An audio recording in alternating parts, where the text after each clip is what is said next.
Salut à tous et bienvenue sur AliExpress pour le test de l'Action Cam Insta360 One Air. Il s'agit d'une caméra haut de gamme qui permet de filmer en 4K comme je suis en train de le faire à l'heure actuelle, exactement comme une GoPro, et d'ailleurs on se fera un petit comparatif à ce sujet, mais elle permet aussi de filmer à 360 degrés sans augmenter le tarif. Vous allez voir, c'est très étonnant le nombre d'effets qu'on peut réaliser avec la fonction 360 degrés. Personnellement, je m'y attendais pas et je vous cache pas aujourd'hui que cette caméra va me suivre absolument partout. Elle me rend autonome dans un grand nombre de tests. Elle permet d'éviter d'avoir un caméraman à côté de moi. Elle permet de ne pas avoir à me soucier de la manière dont je tiens le selfie stick qui en plus est invisible en mode 360 degrés. Enfin bref, c'est tellement pratique, c'est tellement génial, tellement bien conçu avec de belles images à la clé que croyez-moi, vous allez être convaincus. En tout cas, j'attends vos commentaires directement dans la description. Moi, j'ai été convaincu. Je vous montre ça tout de suite. Et la voilà, une fois assemblée, elle se compose de 3 modules. Ce module comprend les boutons d'action, le microphone, le haut-parleur, l'écran de 1,3 pouces à l'arrière et le système de chargement par port USB-C à ce niveau-là, ainsi que le support de la carte microSD, sachant qu'il y a une microSD qui est fournie directement avec le kit Insta1 Air, une de 32 Go. Au centre, la batterie de 1190 mAh qui lui donne une autonomie d'environ 1 heure et se recharge d'ailleurs en 1 heure aussi. Et à droite, vous retrouvez l'optique 4K, je vous développerai ce sujet un petit peu plus tard. En termes de taille d'écran, vous allez me dire que du 1,3 pouces ça fait un peu petit, surtout par rapport à une GoPro 8, mais voilà la différence. Sur la One Air, grâce à sa modularité, vous avez un retour immédiat de votre image en mode selfie. Essayez de faire ça avec une GoPro. Ah oui, c'est possible, mais il faut dépenser 90 € de plus pour avoir le display mode. Et toujours fourni dans le package de l'Insta1 Air Twin Edition, vous avez ici le module qui vous permettra de filmer à 360 degrés en 5,7K. Ça fonctionne redoutablement bien et je vous ai mis un petit exemple dans le petit i qui se trouve ici. J'ai fait une vidéo que j'ai uploadée sur YouTube en gardant bien à l'esprit que YouTube compresse énormément les vidéos. Vous trouverez aussi un exemple du rendu réel. Croyez-moi, ça change absolument tout. YouTube malheureusement dégrade la qualité de la vidéo. Conseil assez essentiel à mon avis, achetez en parallèle la perche invisible qui, comme son nom l'indique, permettra de filmer à distance et de rester invisible sur vos vidéos, notamment à 360 degrés. Ça, c'est vraiment génialissime. Niveau fixation, vous trouverez cet encadrement dans le package qui vous permettra de placer la caméra à l'intérieur et de la fixer notamment à la perche ou à tout autre type de support.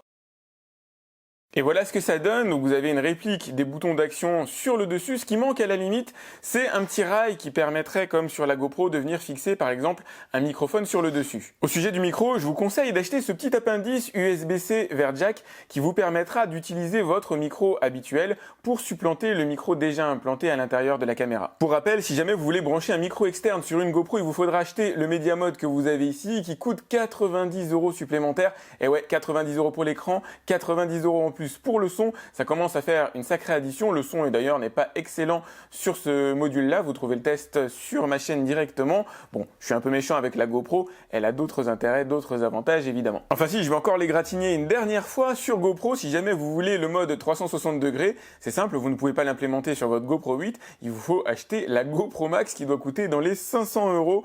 Et ouais, décidément en termes de modularité, gros avantage à l'Insta360 One Air. Allez, si on parle chiffres un petit peu, vous avez ici le module standard qui est un grand angle filmant en 4K à 60 images par seconde, mais peut aussi faire du slow motion x8 en 1080p.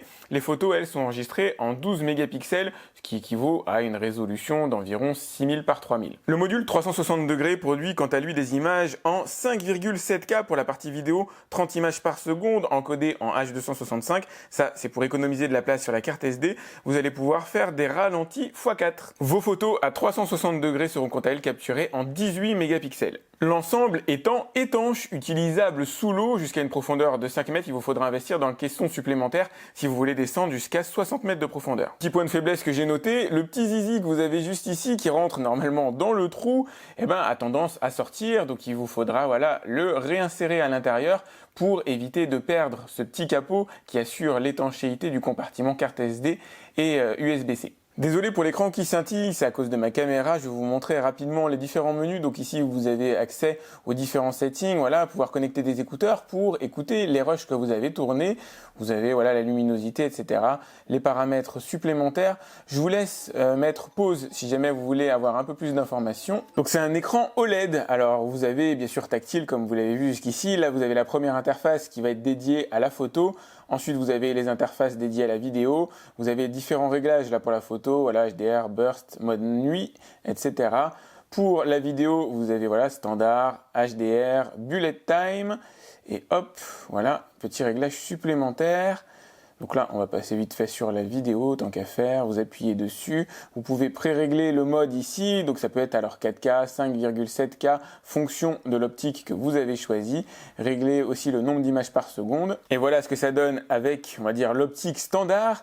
Donc je vais refaire les mêmes réglages. Voilà, vous avez ici 4K, 16 neuvième, 4 tiers, etc. C'est juste pour vous montrer hop, les réglages disponibles et vous pouvez donc monter jusqu'à la 4K 60 fps. Et pour le Full HD, vous pouvez monter jusqu'à 200 fps. Petite concession, malheureusement, dans les settings, en termes de langue, il n'existe que l'anglais, en tout cas de facilement accessible pour nous, malheureusement. Il n'y a pas le français, c'est un petit peu dommage. Une fois téléchargé l'application Insta One Air, la connexion avec votre smartphone via le Wi-Fi est extrêmement rapide, c'est super simple. Ça marche sur Android et bien sûr sur iOS. Je vous montre rapidement la connexion. Normalement, ça devrait être relativement rapide. Donc ça fonctionne sur le réseau 2,4 ou 5 GHz. Donc en gros, c'est la caméra qui génère son réseau Wi-Fi et le smartphone qui va se connecter à ce réseau Wi-Fi là. Le concept de connexion est très simple. Vous avez la caméra qui génère un réseau Wi-Fi 2,4 ou 5 GHz et vous allez pouvoir vous y connecter directement avec votre smartphone. Évidemment, tout ça est automatique avec l'application. On peut voir qu'il y a un léger décalage. Voilà, regardez, je vais faire bouger la caméra. On a un léger décalage entre voilà, l'action que je suis en train de réaliser et ce qu'on peut voir à l'écran. C'est pas de nature à poser problème, je vous rassure. Évidemment, vous allez pouvoir déclencher la vidéo, déclencher la photo. Je vais en faire une juste pour le plaisir. Et vous allez pouvoir visualiser les rushs que vous avez tournés. Donc là, c'est la photo que je viens de prendre. On va plutôt mettre une vidéo que j'ai tournée hier. Point important pour moi, je sais pas pour vous, mais l'échange entre la caméra et le smartphone est fluide, comme vous pouvez le voir. Il n'y a absolument pas de saccade. Le réseau est bon, c'est totalement indépendant du réseau de mon appartement. Là, j'étais en train de faire un comparatif entre la GoPro dans une main et l'Insta One Air. Je vous mettrai le résultat directement dans cette vidéo. Je pense qu'on est tous d'accord en matière de modularité et de fonctionnalité. Cette caméra est absolument redoutable. Je ne peux pas vous montrer tous les paramétrages possibles, mais ce qui va être intéressant, c'est de passer au test en conditions réelles. Ce selfie stick est tout simplement incroyable parce qu'il remplace l'équivalent de 2 personnes par rapport aux vidéos que je peux faire habituellement. Là, pour pouvoir me suivre en vélo, il me faudrait une personne à côté qui conduit par exemple un autre vélo ou une moto et une personne derrière en guise de caméraman. Là, en ce qui me concerne, j'ai absolument à m'occuper de rien. Je n'ai même pas besoin de regarder la caméra, je l'ai tendue au bout de mon selfie stick qui doit être invisible et vous devez avoir l'impression que quelqu'un me filme sur le côté. Mais en aucun cas, vous ne devez voir le selfie stick. Alors vous imaginez bien que par rapport à ma main qui n'est plus sur mon guidon, effectivement, y a un biais.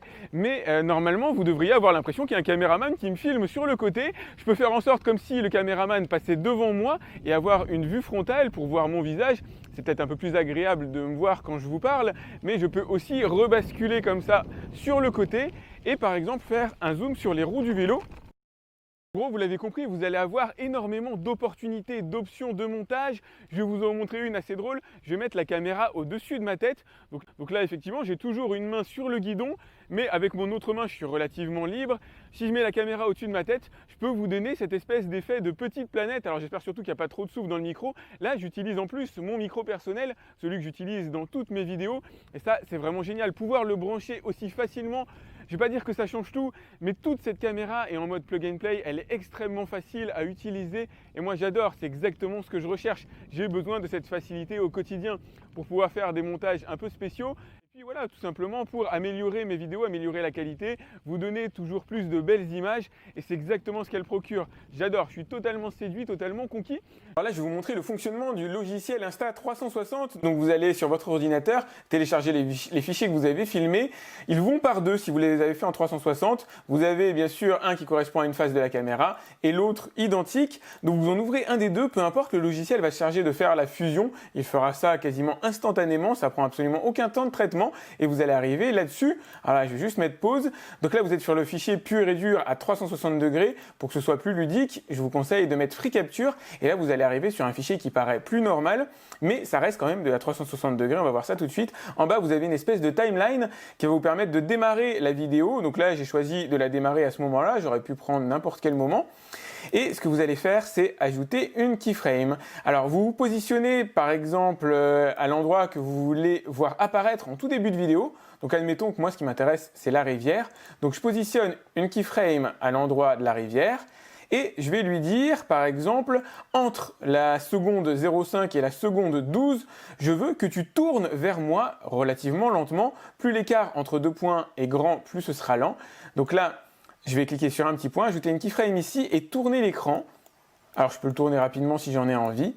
Et en gros, la caméra, entre ces deux instants, entre ces deux points, va venir se repositionner en passant par la gauche tranquillement pour arriver jusqu'à mon visage. Je vous montrerai le résultat à la fin, évidemment. Donc, ce que je peux faire ici, par exemple, c'est lui dire, là, je me trouve un petit peu éloigné, je veux que tu te rapproches de mon visage, je fais un très léger zoom, hop. Donc là, avec la roulette de ma souris, je fais un zoom et ça va se reproduire bien sûr sur la vidéo.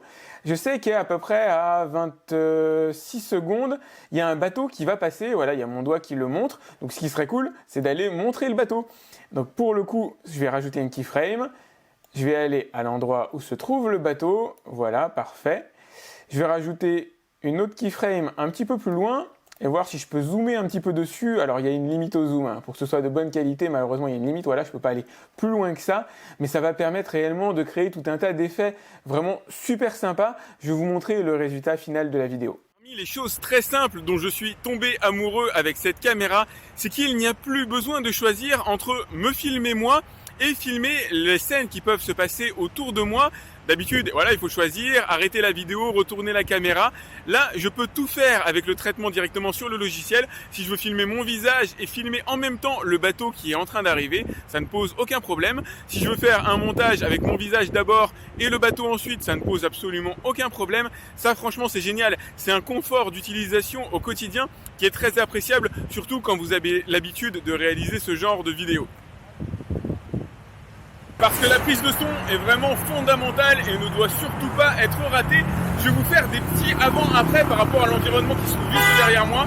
Vous avez l'autoroute A4, à mon avis pas facile d'être compris, mais il y a des fonctionnalités qui permettent d'améliorer, en tout cas de focaliser le son sur ma voix directement accessible via le logiciel Insta360. À vous de me dire si vous avez noté une différence. Allez, je vous propose de faire rapidement un petit test comparatif entre la GoPro et la Insta360 One Air. Je vais vous donner juste quelques images à regarder pour que vous puissiez voir. Alors l'écran de la GoPro est effectivement plus grand, donc du coup c'est plus agréable. Là mon objectif ça va être de ne pas me faire prendre par les jets d'eau. Ça va être un peu compliqué, je me suis déjà fait choper tout à l'heure et j'avoue que ça m'arrange pas. Voilà ce que ça donne. Là on va passer sur un environnement un peu plus sombre, que vous puissiez voir encore une fois ce que ça donne. Je vais filmer mon visage tout en essayant encore une fois de ne pas me faire prendre par les jets d'eau. C'est juste pour vous permettre de voir le focus dessus, pour voir la gestion de la luminosité. Normalement on devrait avoir une image tout à fait comparable entre les deux caméras. Je débrieferai un petit peu plus tard sur les rushs. Là je vais filmer le ciel, il est voilé à ce niveau là. Voilà, là on a un beau bleu. Normalement, il y a de quoi réellement différencier les deux. On va repasser sur un environnement plus sombre, directement sur l'herbe. Je filme en 4K avec les deux caméras. Le son, de toute façon, en lui-même doit être différent. Je vais aller faire un peu plus près. On va faire de la macro ici avec les fleurs, voir ce que ça donne. Alors, je dis macro, mais c'est pas réellement le cas. Je vais vraiment passer au-dessus. À mon avis, les deux caméras ont de toute façon du potentiel. Ce que je vais faire là, c'est courir pour tester la stabilisation. On devrait avoir du bon dans les deux domaines, dans les deux caméras. Ah, je vais me faire choper.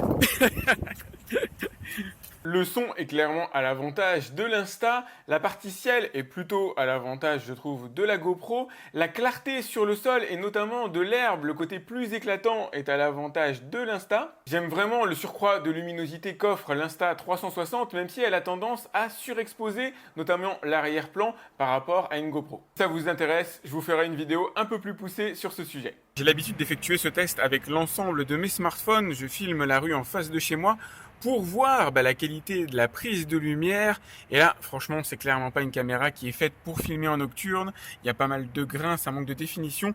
Lorsque je bouge, on sent qu'il y a un post-processing un petit peu en retard. Donc là, je vais secouer la caméra avec 2-3 cm d'amplitude. La stabilisation, elle est bonne, pas de souci.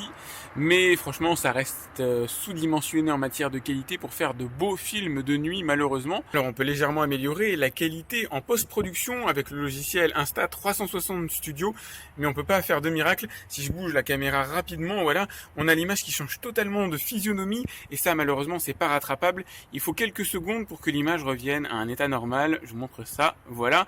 Donc, il y a encore des petits défauts de raffinement à corriger. Avec l'Insta One Air, vous allez pouvoir choisir entre 4 angles différents pour la partie capteur 4K, et pas d'inquiétude, si jamais vous n'avez pas choisi le bon angle dès le départ, vous allez pouvoir rectifier tout ça au montage, le logiciel vous permettant de régler a posteriori l'angle en fonction celui qui aurait été idéal par rapport au cadre de votre vidéo. Là, typiquement, il vaut mieux mettre un grand angle histoire de filmer le château derrière moi, ça fait quand même un peu plus stylé. Regardez, cet effet-là, je l'adore tout particulièrement et pourtant il est très simple. J'ai mis la caméra sur un trépied fixe au centre de l'image, je tourne autour avec mon vélo et je peux faire en sorte que vous ayez l'impression qu'il y a quelqu'un en train de me filmer. La caméra va me suivre dans le moindre de mes mouvements et vous n'allez pas voir les points de jonction, parce que c'est la caméra 360, entre la caméra située, on va dire, à l'avant et la partie située à l'arrière. Je vais vous montrer un ralenti, on peut le percevoir mais uniquement au ralenti à cet instant précis. Et encore, c'est difficile à voir. Même si c'est souvent plus agréable d'avoir un beau ciel bleu en toile de fond, je me suis dit que ce serait sympa pour vous de vous livrer mes conclusions avec une météo moins clémente, avec un éclairage moins propice, parce que c'est des conditions réelles que vous allez retrouver dans votre utilisation de la caméra.